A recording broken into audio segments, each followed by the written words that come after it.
Hello mga kasarap, isang pagpalang araw po sa ating lahat. For today's karinderya serye, dumating po si Kuya Chua. Dala po ni Kuya Chua yung mga binusa. Pero hindi ko po agad napansin si Kuya Chua na dumating kasi hindi naman po siya tumatawag. Sa totoo lang, tagal na po namin walang binusa. Halos 1 linggo na po mahigit o 2 linggo. Kaya lang ay hindi ko maalala kung natawagan ko ba siya o hindi. Kasi yung binigay niya sa akin ng number, tsaka yung number ng misis niya, hindi ko makontak. Kaya ang ginawa ko, hinayaan ko na lang. Sabi ko, dadaan naman siguro siya dito para tanungin kung meron akong binusa o wala. Kaya nga kanina na dumating siya, sabi ko sa kanya, Kuya Chua, kamusta ka na? Anong nangyari sa'yo? Bakit ka ako hindi ka nagpapakita sa akin? Ano ba ako nangyari sa binusa niya? May dala nga siya binusa, kaya binabaan niya ako ng binusa. Sa mga oras na to, nagpatulong na ako kay Miranova na ayusin namin yung mga binusa kasi 10 AM na halos ito ng umaga. Abutin kami ng tanghali. Malamang nito, abutan kami ng mga customer namin na nagkakabit ng binusa. Pero hindi naman mabilis naman si Miranova ang kumilos kaya natulungan niya ako kaagad. Sa mga oras na to, kinakabitan namin yung mga binusa kasi pagkatapos nito, mga alas 11 na dating na yung mga customer namin. Kalimitan naman sa mga customer namin, puro mga rush hour Hindi sa umaga, and then sa lunch, and then sa hapon, pagkahapunan na. So, syempre, hindi mawawala rito yung coffee is life. Isinisingit ko pa rin yung kape. Kailangan natin yan eh. Alam nyo na, kaway-kaway sa mga mahilig magkape na katulad ko. So,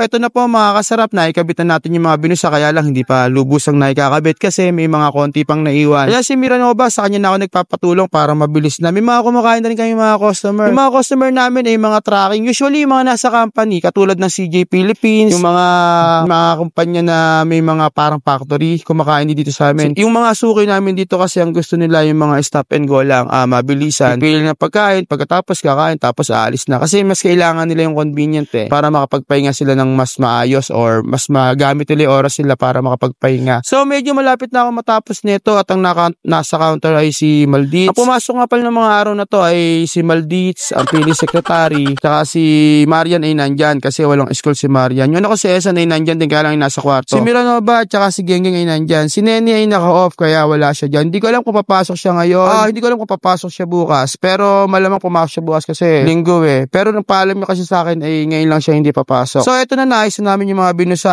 at liligpitin na. Syempre hindi ako magliligpit niya. Si Miranova bahala siya mag-unis niya. Ako na nga nagkabit, ako pa ba magliligpit. So eto na po, syempre di mawawala yung coffee is life, yung mga coffee lover dyan. Eto. Actually yung ginagamit ko ngayon na baso, yung Aqua Plus. Ang ganda. Matagal ko na nabili to sa SM Pampanga kaya lang hindi ko pa siya nagagamit. Kasi may ginagamit ako ng mga baso na bigay sa akin. So, okay na yung mga binusa ko dyan at naikabit na lahat. Oy, Nad, shoutout sa'yo. Kita ka na naman sa video kaso lang ayaw mo humarap. At saka yung gilid na yan, may mga customer na kami ng mga tracking kabilaan. So, balik tayo doon sa Aqua Plus. Ang ganda pala niya. Dahil lang ginagamit ng anak ko tsaka nung estudyante ko Aqua Plus, ilalagyan lang ng yelo. Pag uwin sa hapon, may yelo pa rin. So, ako yung baso na pinaglalagyan ko ng kape, hindi ko pa natatry. Ngayon, na-try ko, nung nagpatimpla ako ng kape, pwede pala. Napaka-init ng tubig, hindi siya lumalamig at saka may mga, hindi ko alam kung ilang oras yung kape na yun na gano'n, na hindi siya lumamig. May mga customer pala tayo na magsi-shoutout, so shoutout daw muna. Okay, sige, shoutout lang muna kayo. Shoutout po pala sa kaibigan na si Mike Aristayo. Taga-meron niyo po ba?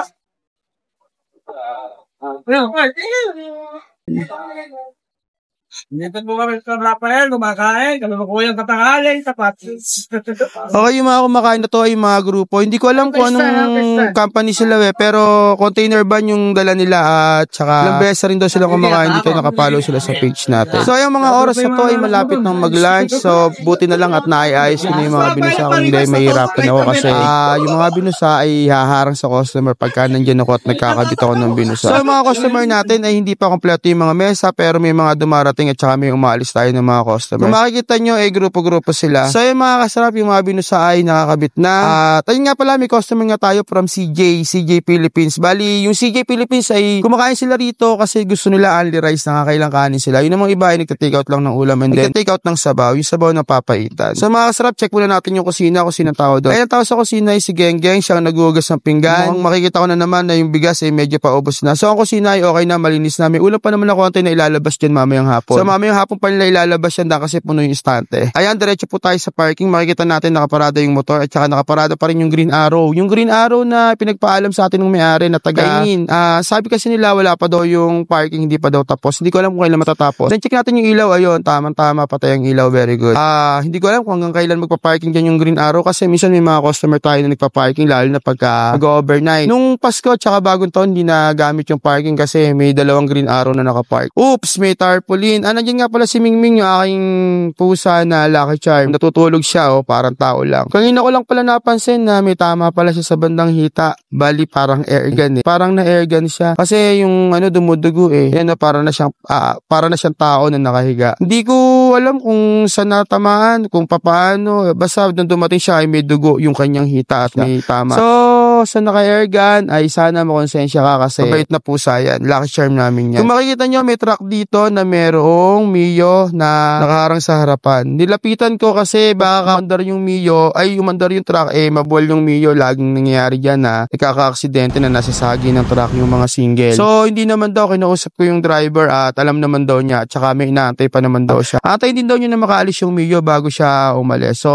okay na. Iniwanan natin siya kasi napansin naman niya. Usually kasi may nababangga lagi dyan yung mga single na sagi ng truck. Kaya dapat sa mga single talaga pinapalipat namin sa parking. Kaya minsan yung mga customer namin nagmamadali. Minsan mas convenient sa kanila, bumili lang ng ulam, umalis o kaya kakain. Lagi lang sinasabi kakain lang saglit at aalis na rin sila. Hindi nila napapansin na napapatagal na pala yung motor nila dito sa labas. Kaya minsan ang nangyayari nasa sagi. So hindi naman din natin maiiwasan yung mga ganong sitwasyon, yung mga ganong senaryo. May customer din tayo na bago dito na naka-tricycle. Actually yung sa gilid talaga niyan para sa mga truck, yung tricycle talaga at saka mga single ay sa parking. Kaya lang nahihirapan tayo minsan hindi natin makontrol yung mga customer. So hayaan na rin natin, basta ingat-ingat lang pagka may truck na magpa-parking o may truck na aalis. Kung makikita nyo mababa yung mga binusa kasi sinadya ko yan para hindi makita yung mga mukha ng aking mga tindera para matago sila kasi daw ay magaganda naman daw sila pero sige na nga yan natin, magaganda na nga sila. Basta hinabaan ko na lang yan para hindi sila makita. Ngayon si Maldit siya munang nasa kaha kasi kumakain muna kami ni Miranova nung mga oras na to. So ayan, nagbabantay si Maldit at ako ay nakatapos na ako kumain, tumulong na ako kay Maldit sa magkaha para hindi siya mahirapan kasi pa lunch time na, marami na rin kakain ng mga ganitong oras. So inaantay na lang namin yung mga customer namin na ikabit ko na yung mga binusa, nakapaglinis na, may sabaw na at may kanin na. Inaantay lang namin matapos yung mga iba pa na yung customer ay inaantay namin na humito at tumahan dito. So lang mga kasarap, maraming. Lagi po natin tatandaan na lahat pwede pero hindi lahat. Bye-bye!